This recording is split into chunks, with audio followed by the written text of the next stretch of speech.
ये सब छोड़िए, आप एक चीज़ देखिए, आप सबने देखा होगा, एक इंसान क्या, ये राम रहीम है, आसाराम है, इन्होंने रेप किया, इन्हें पता है पूरी सिचुएशन क्या है, किस तरीके से लड़की को परेशानी हुई होगी, क्या इनके चेहरे पर एक भी शिकन होती है जब ये जेल से बाहर आते हैं, क्या कोई गिल्ट दिखता है? इसका मतलब ये है कि उन्होंने लगातार ये चीज़ें की है, उन्होंने कोई शर्म नहीं है। जिसके चक्कर में सरकार, पॉलिटिशियन, पुलिस, हर कोई इनके आते नतमस्तक है। और कोई बोलते हैं कि देखो ये जो आप कर रहे हो ना, ये जो भक्ति है या ये जो भी हमारे भक्त हैं, ये अफीम की तरह एक तरीके से आज आप तुम इनसे हमसे छुटवा दोगे, लेकिन ये फिर से वापस आएंगे क्योंकि हम लोगों ने इनको उस तरीके के एक अपना जो है सम्मोहित कर रखा है। लेकिन इसमें गलती है ना राम रहीम की नहीं है, बिल्कुल भी नहीं, मुझे नहीं लगती। क्यों पता है? क्यों, मतलब आप राम रहीम को सपोर्ट कर रहे हैं? नहीं, राम रहीम को सपोर्ट करना है, नहीं सपोर्ट कर रहे तो फिर तो लेकिन राम रहीम नहीं, राम आप एक बार सुनो तो राम रहीम की, मैं एक मेरे दोस्त थे उनके घर पे गया था तो राम रहीम की फ़ोटो थी, मैंने बोला यार ये तो रेपिस्ट है। हाँ, इसने 2 साध्वियों का रेप किया है जिसे 20 साल की सज़ा मिली है और एक पत्रकार की हत्या करवाई है, तो इतना बड़ा क्रिमिनल है, आपने इसकी फ़ोटो लगा रखी है, आप इसे अभी भी भगवान मानते हैं। क्लास के लोग हैं, ऐसा नहीं है कि एलिट क्लास नहीं है। चाहे आसाराम की बात कर लूँ, चाहे राम रहीम की बात कर लूँ, चाहे नित्यानंद की, तो कई ऐसे पढ़े लिखे लोग भी होते हैं जो इनके बहकावे में आ जाते हैं, चाहे महिलाएं हो, लड़कियां हो, बच्चे हो या पुरुष हो, ये तादाद लंबी पाई जाती है। तो वो इंसान जो महिलाओं की इज्जत ही नहीं करता है, ऐसा कैसे हो सकता है कि ऊपर वाला जो इतनी बड़ी ताकत है, जो पूरी सृष्टि का रचयिता है, वो ऐसे इंसान के थ्रू अपनी बात रखेगा जो एक महिला की इज्जत करना नहीं जानता। प्रवचन दिया जिसकी वजह से एक छोटा सा क्लिप वायरल हो रहा है। अब सोचिए कि लोग, जो आदमी जिस पे रेप कन्विक्शन है, वो उम्र कैद की सजा काट रहा है, ऐसे लोगों को सुनने के लिए वो भीड़ भी वहाँ जाती है। ये सबसे बड़ा सवाल है कि लोग क्यों नहीं समझ पाते सब चीज़ों से। बना के भगवान की तरह पूज रहे हैं। अब मेरी सबसे हमें लगता है कंक्लूड करना चाहिए, इंपॉर्टेंट है, हम इतना जो बोल रहे हैं, सब कुछ बोल रहे हैं, क्या लगता है आपको फ़र्क आने वाला है या फिर पैरोल आएगा, फिर हम इसी तरह का न्यूज़ करेंगे, फिर बोलेंगे कि सरकार तो लगता है कि आने वाले टाइम में हम कोई और भी बाबा ऐसे इजाद होगा जिसमें ये सामने आएगा कि इस तरह के अपराध में वो भी शामिल रहा है। नमस्कार, आपके साथ मैं हूं दीपिका शर्मा और आप देख रहे हैं क्राइम तक। क्या न्याय का डंडा सिर्फ आम नागरिकों पर चलता है?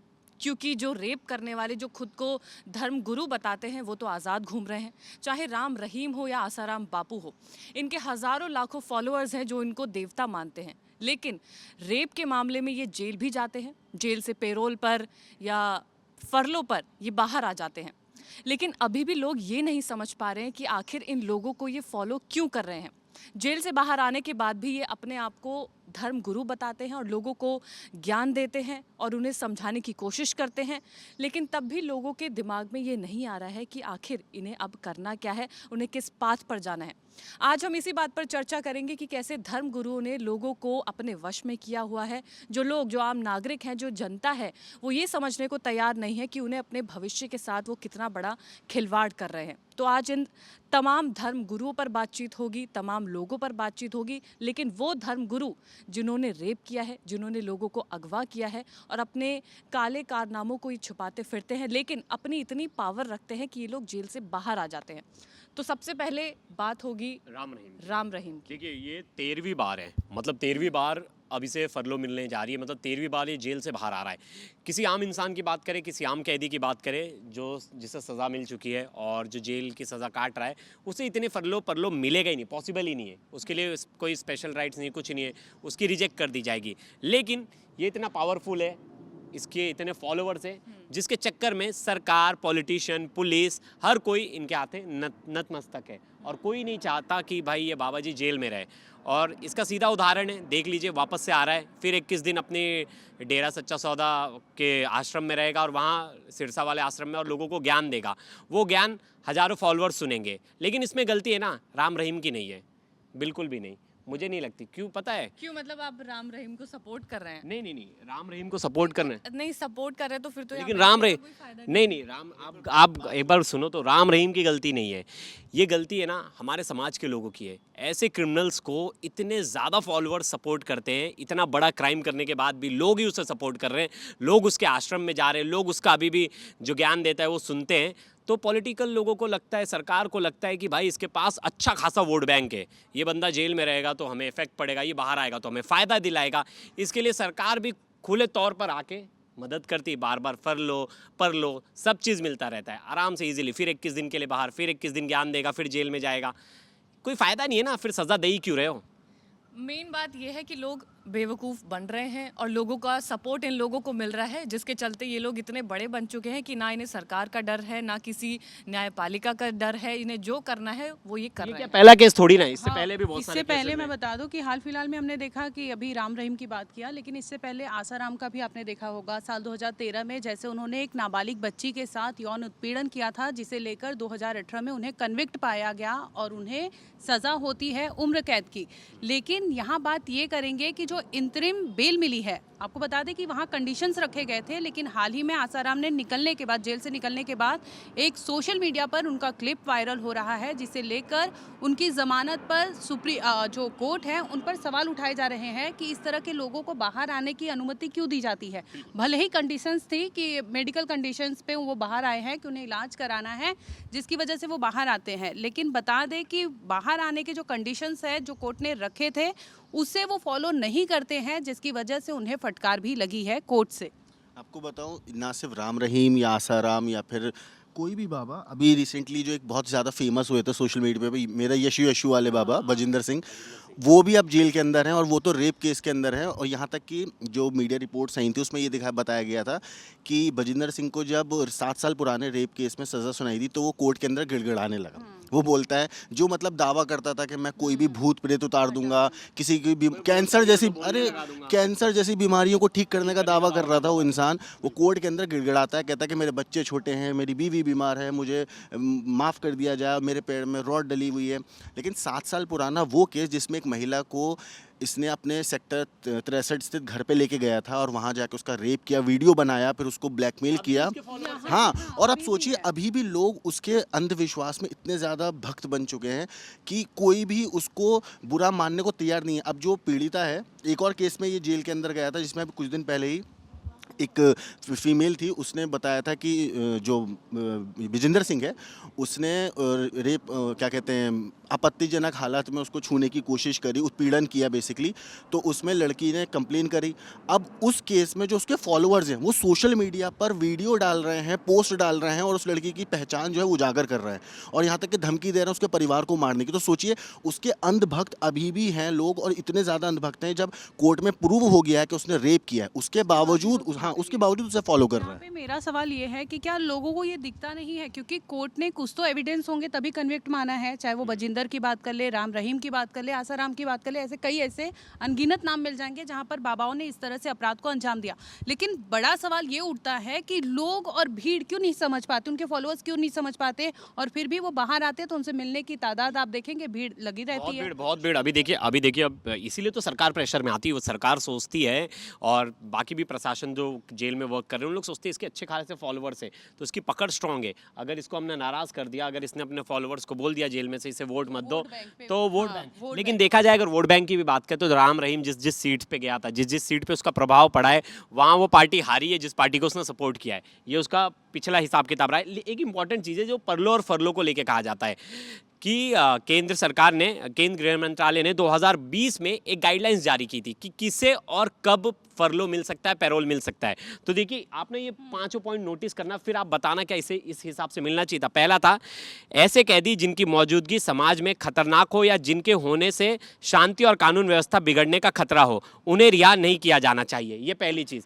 राम रहीम कहाँ से आते हैं इसमें? उनके चक्कर में तो इतना बड़ा दंगा हो गया, समाज में इतना बड़ा खतरा हो गया, पूरी प्रॉपर्टी फूंक दी थी भाई और लोगों की। दूसरा पॉइंट अब आप आसिम भाई बताना, ऐसे कैदी जो हमला करने, दंगा भड़काने, विद्रोह करने या फरार होने की कोशिश करने जैसी जेल हिंसा से जुड़े अपराधों में शामिल हो, उन्हें रिहा नहीं किया जाना चाहिए। अब सोचिए जिस इंसान की वजह से पूरा का पूरा एक जो शहर था, पूरा इलाका था, वो दंगे की आग में झोंक दिया गया, प्रॉपर्टियां नष्ट हुई, पब्लिक प्रॉपर्टी को डैमेज हुआ, उस इंसान के ऊपर जो उसके भक्तों ने इतना सब कुछ किया, उस इंसान को अगर इजीली जेल से बाहर निकलने का ऐसे मौका मिल जाता है तो यहाँ पे कानून का तो उल्लंघन सीधा सीधा दिखाई दे रहा है साफ साफ। जैसे यहाँ पे ये मैं बता दूं कि जैसे आपने कंडीशंस की बात की, तो इसमें ये भी आता है कि यौन अपराधों, हत्या, बच्चों के अपहरण और हिंसा जैसे गंभीर मामलों में तो ये सारे कंडीशंस तो राम रहीम में भी एप्लीकेबल है और ये इसे फॉलो नहीं करते।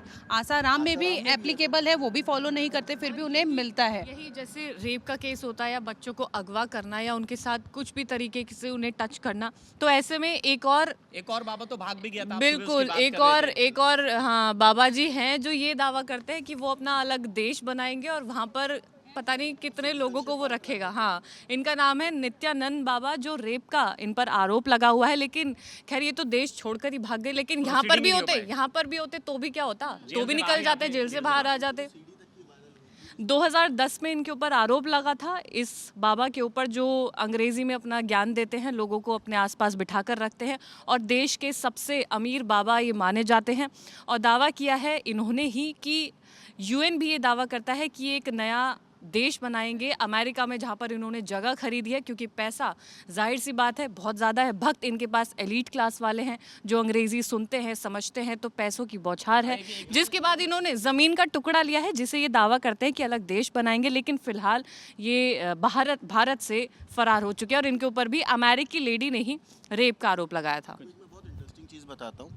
कुछ साल पहले एक मूवी आई थी ओ माय गॉड, जिसमें परेश रावल, अक्षय कुमार ये लोग थे।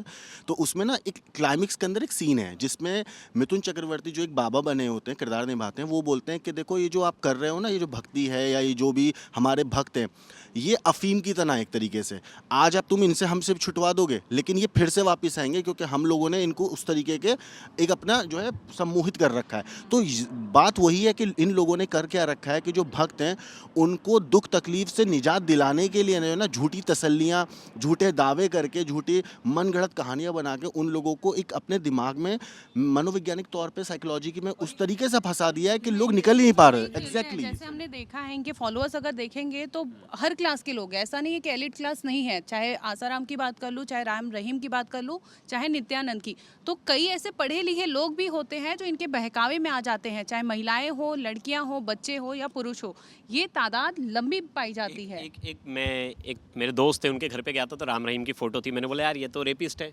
हाँ, इसने 2 साध्वियों का रेप किया है, जिसे 20 साल की सज़ा मिली है, और एक पत्रकार की हत्या करवाई है।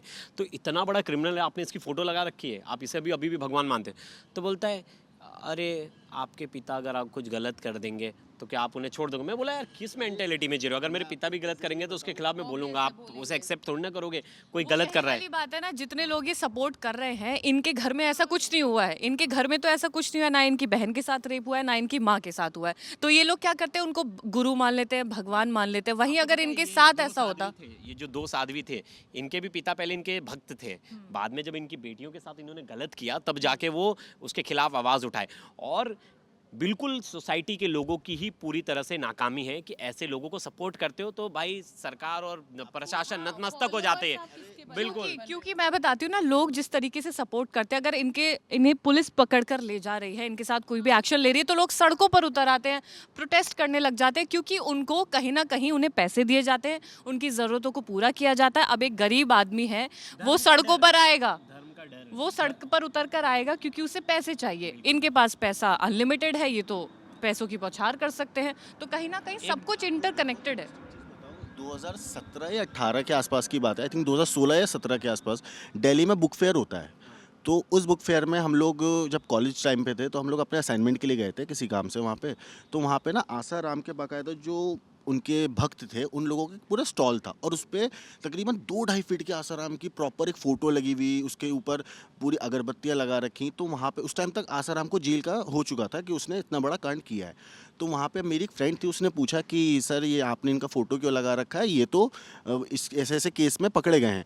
तो उस टाइम पे वो जो भक्त थे वो बोलते कि नहीं ऐसे नहीं है, ये हमारे भगवान है और हम इनको पूजेंगे नहीं तो हमारे साथ दिक्कत हो जाएगी। तो आप सोचिए लोगों को, और वो पढ़े लिखे इंसान थे, ऐसा नहीं था कोई सड़क पे चलने वाले, कोई नॉर्मल मिडिल क्लास आदमी है या नॉर्मल कोई लेबर क्लास आदमी, नहीं, वो प्रॉपर पढ़े लिखे इंसान थे, बुक का उनका पूरा काम था।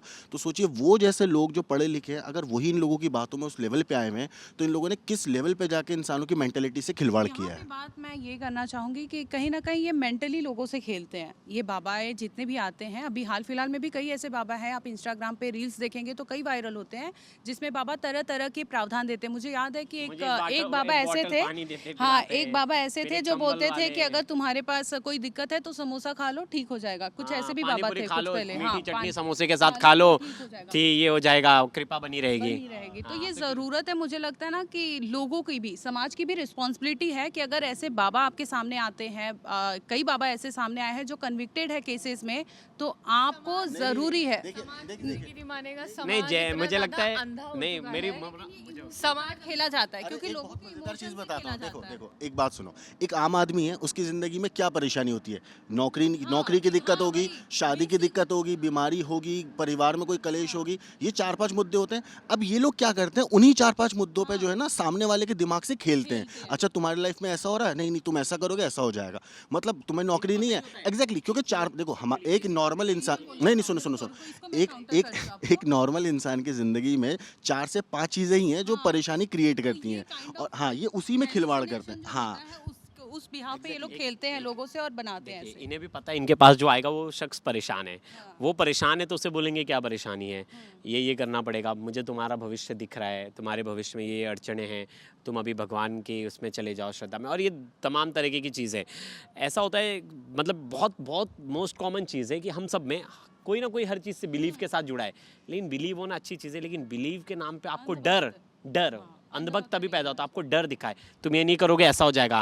मैंने बताया ना, हमने देखा भी हाल फिलहाल में देखा है, कंबल वाले बाबा, तरह तरह के बाबा आ गए, तवे वाले बाबा, एक तवे पे बैठ जाते हैं। टीके के अंदर आमिर खान जो है एक सीन होता है ना जिसमें वो जो बाबा होते हैं वो कहते हैं प्रभु पद प्रदर्शित कीजिए, तो उस टाइम पे वो बोलते हैं कि मेरी पत्नी बीमार है तो मैं क्या करूं, तो कहते हैं एक काम करो, हिमालय के चरणों में जाके वहाँ पे एक मंदिर है, वहाँ जाके तुम पूजा करो। तो उस पर आमिर खान बोलता है कि ऐसा तो हो नहीं सकता कि कोई भगवान अपने बंदे को बचाने के लिए, उसको परेशानी से निकालने के लिए बोले कि नहीं बेटा तू मेरे उस घर में आ, वहाँ घर में आके मुझसे प्रार्थना कर, तब मैं तेरी प्रॉब्लम ठीक करूंगा। बेसिकली ये लोग सिर्फ अपनी दुकान चलाते हैं लोगों के डर का फायदा उठाकर। मुझे लगता है ना ये एकदम सही बोले। साइकोलॉजिकली ये ट्रीट करते हैं लोगों को। एक ऐसी जगह थी, मुझे याद है हमारे घर के ही पीछे, मतलब जहाँ मैं रहता था, तो वहाँ ऐसा था कि अगर आपको निमोनिया ये सब हुआ है, मलेरिया, तो आप उधर घर पे जाओ, चादर चढ़ाओ। डॉक्टर अपनी दुकानें बंद कर दे।